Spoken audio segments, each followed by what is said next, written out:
எல்லாருக்கும் வணக்கம். நான் Hema Subramanian. Welcome to home cooking Tamil. எனக்கு பிடிச்ச சீ ஃபுட்ஸில் ஒன்று எறால். நான் இதுக்கு முன்னாடி எறாலில் குழம்பு, பிரியாணி இந்த மாதிரி நிறைய ரெசிபிஸ் செஞ்சுருக்கேன். அதுக்கான லிங்க்ஸ் நான் டிஸ்கிரிப்ஷன் பாக்ஸில் கொடுத்துருக்கேன். அதை பார்த்து நீங்கள் செய்யலாம்.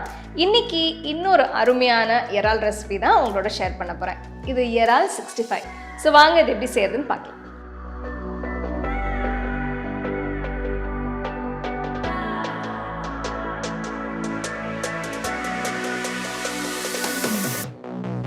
இந்த ரெசிபிக்கு நான் 250 கிராம் எறால் யூஸ் பண்ண போகிறேன்.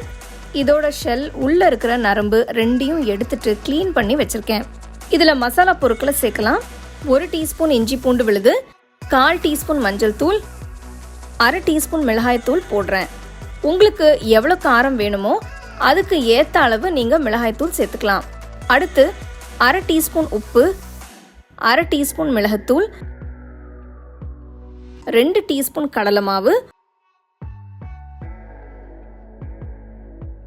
1 டீஸ்பூன் சோள மாவு, 1 டீஸ்பூன் மைதா மாவு போடுங்க. தண்ணி ஊற்றாம எல்லாத்தையும் நல்லா மிக்ஸ் பண்ணுங்க. இந்த அளவு எறாலுக்கு நான் போட்ட மசாலா பொருட்கள் சரியாக இருக்கும். நீங்கள் எவ்வளோ எறால் யூஸ் பண்ணுறீங்களோ அதுக்கு ஏற்ற அளவு மற்ற இன்க்ரீடியன்ஸோட அளவு அட்ஜஸ்ட் பண்ணிக்கோங்க.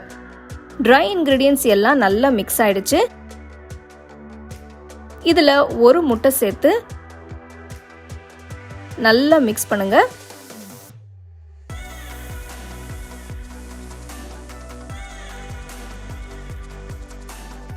கடைசியா இதில் கொஞ்சமாக ஃபுட் கலர் சேர்க்குறேன். உங்களுக்கு ஃபுட் கலர் வேண்டாம்னா நீங்கள் அது இல்லாமல் இந்த ரெசிபியை செய்யலாம். இதை 10லிருந்து 15 நிமிஷத்துக்கு ஊற வைங்க.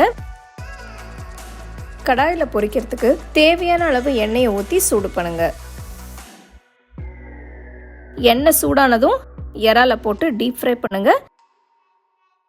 எறாலை ஒவ்வொன்றா போட்டு ஃப்ரை பண்ணுங்க. அப்பதான் ஒன்னோட ஒன்று ஒட்டாம தனித்தனியாக இருக்கும். அடுப்பை மீடியம் ஃப்ளேமில் வச்சு இதை செய்யலாம்.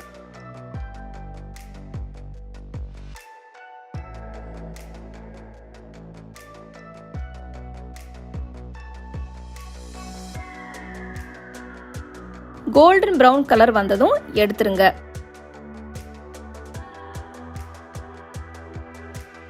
அடுத்து பேன்ல 2-3 டீஸ்பூன் அளவு எண்ணெயை ஊற்றி 4 பச்சை மிளகாய் கீறினது, கொஞ்சம் கருவேப்பிலை போட்டு கிண்டுங்க. இது ஆப்ஷனல் தாங்க, நான் ஃப்ளேவருக்காக இதை செய்யறேன்.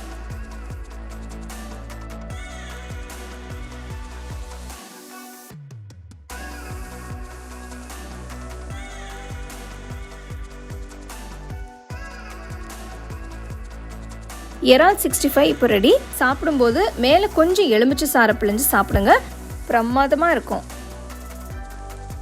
அருமையான எறால் 65 எப்படி செய்யறதுன்னு பார்த்தீங்க. இது நீங்கள் ஸ்டார்டராகவும் சர்வ் பண்ணலாம், இல்லைனா ஒரு சைட் டிஷ்ஷாகவும் சர்வ் பண்ணலாம். ரசம் சாம்பாருக்கெலாம் ரொம்ப சூப்பராக இருக்கும். எறால் வாங்கும்போது நல்லா ஃப்ரெஷ்ஷாக பார்த்து வாங்கி உடனே இதை செய்யுங்க. ஸோ கண்டிப்பாக இந்த அருமையான ரெசிபியை நீங்கள் ட்ரை பண்ணி உங்கள் ஃபேமிலி ஃப்ரெண்ட்ஸோட ஷேர் பண்ணுங்கள்.